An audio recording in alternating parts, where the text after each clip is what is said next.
HOA Karen called cops on my Navy wife, her biggest mistake of me wife. A Navy hero steps off a plane after 9 months at sea. Her boots still dusted with the salt of the Persian Gulf. She's barely set foot in our driveway when red and blue lights flash, a police cruiser screeching to a halt. Why? Because Karen, our HOA tyrant with a clipboard and a vendetta, called the cops over a Navy tag dangling in her truck. But when Karen saw that tag up close, her smug grin froze and what happened next turned our sleepy suburb into a battlefield. Stick around, because this story's got a twist that'll leave you speechless.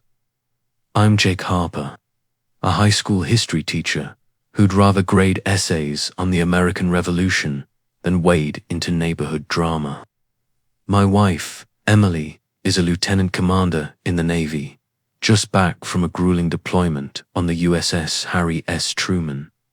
We live in Willow Creek, a suburban slice of picket fences and manicured lawns, where every house looks like it was stamped from the same mold. Sounds idyllic, right? Wrong. Meet Karen Mitchell, the HOA president who rules this place like it's her personal kingdom.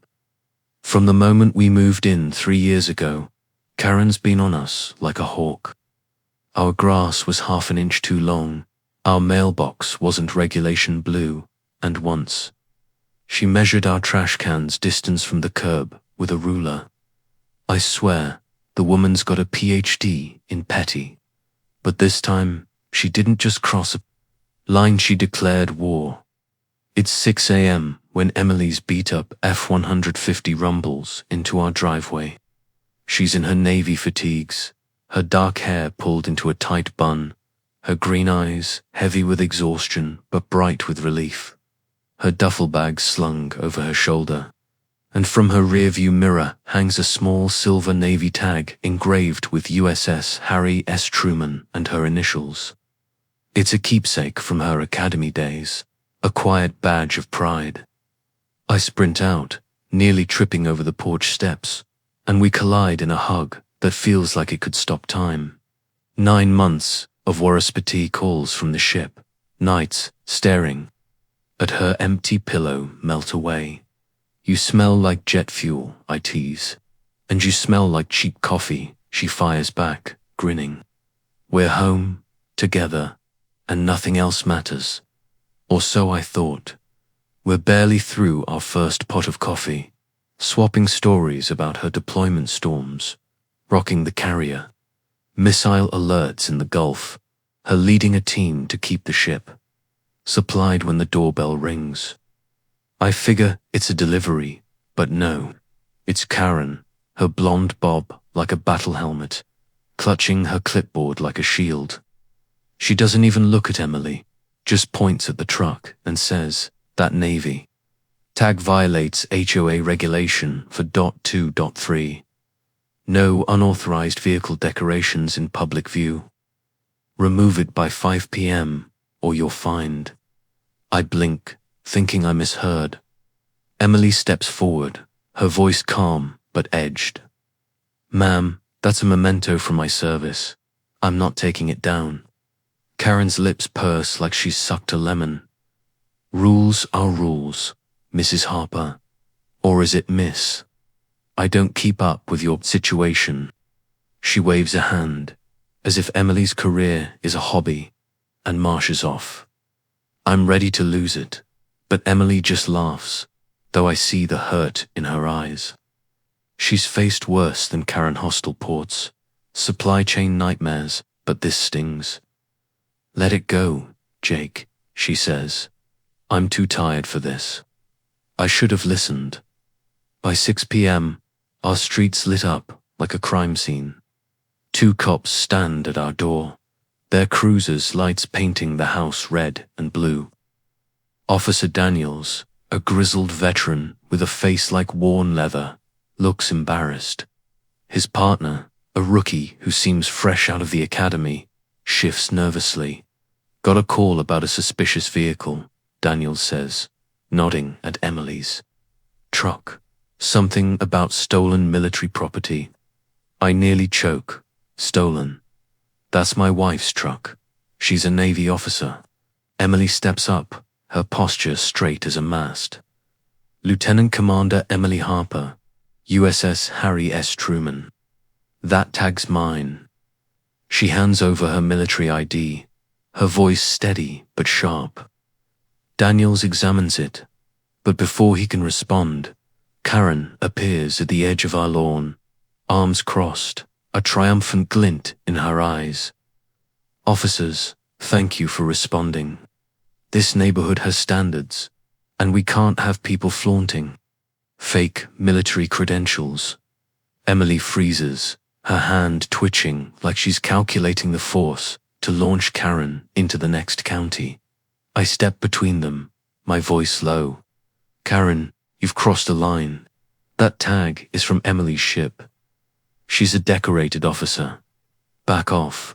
Karen's smile doesn't waver. Decorated. Really? I did some digging. No record of an Emily Harper in the Navy's public database. Sounds suspicious to me. My stomach drops. Emily's deployments are classified, her name wouldn't show up in a Google search. Karen's spun that into a wild accusation. The cops exchange glances, unsure. That's when Emily laughs a sharp, dangerous sound.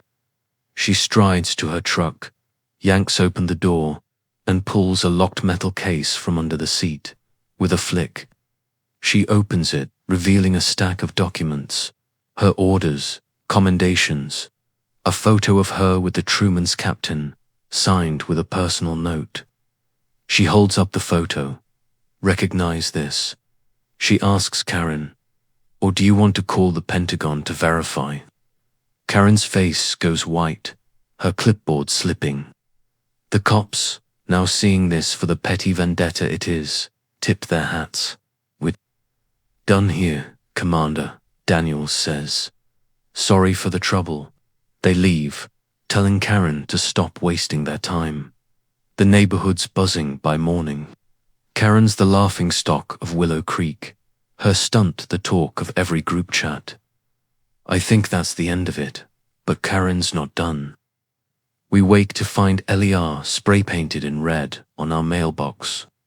Emily's truck tires slashed, and a note slipped under our door. You don't belong here. It reeks of Karen's perfume. I'm ready to storm her house, but Emily stops me, her eyes glinting with a plan I've seen only once, when she outsmarted a rival officer in a logistics briefing. Let me handle this, she says, her voice low and dangerous. I start digging on my own because I can't let this go. Karen's not just a nosy neighbor. She's a real estate agent with a side hustle flipping foreclosed homes. I find HOA records showing complaints from other residents, minorities, single parents, anyone who didn't fit her Stepford vision, all hit with fines, harassment, or vandalism until they left. Then I uncover the real motive. Our house. It was foreclosed. Before we bought it, and Karen had bid on it, but lost to us. She's been bitter ever since, using Emily's Navy tag as her latest weapon to drive us out. A week later, Emily throws a barbecue for the whole neighborhood, except Karen. Our backyard's packed, kids running wild, music blaring. Emily, in her Navy dress, whites, the Navy tag pinned to her uniform like a medal, tells stories of her deployment, navigating storms, dodging threats, keeping a carrier strike group supplied. The neighbors are hooked. Then she drops a bombshell. I'm running for HOA president, she says. No more fines for stupid rules. No more bullying. The crowd erupts. Karen, watching from her window across the street, looks like she's swallowed a wasp. By month's end, Emily wins the election in a landslide, dissolving the HOA and replacing it with a community council focused on unity, not control. But the real twist comes a month later. Emily gets a call from her CO in Norfolk.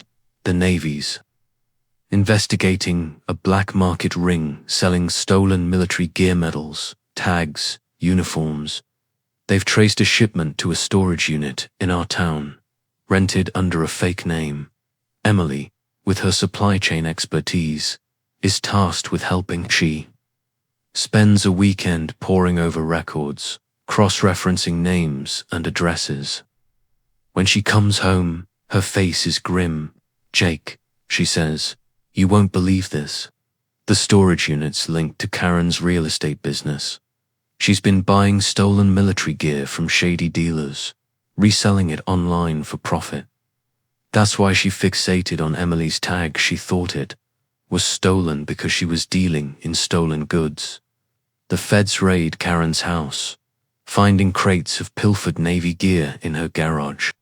At her trial, she tries to play the victim, claiming she's been framed by jealous neighbors. But Emily's testimony, backed by meticulous evidence, seals her fate. 5 years in prison, her real estate license revoked, her reputation in tatters. Willow Creek is ours again. We host potlucks, kids play in the street, and Emily's Navy tag still hangs in her truck, a quiet symbol of her victory. Late at night, we sit on our porch, her hand in mine, and she laughs about the day Karen froze, staring at that tag like it was her undoing. She thought she could break us, Emily says, her eyes glinting. But she picked the wrong fight. Karen thought she could bully a Navy officer and get away with it. She didn't just lose, she unraveled her own criminal empire. If you've got a story about an HOA Karen getting what they deserve, drop it in the comments. And don't forget to like and subscribe for more wild neighborhood tales. Trust me, you won't want to miss what's next.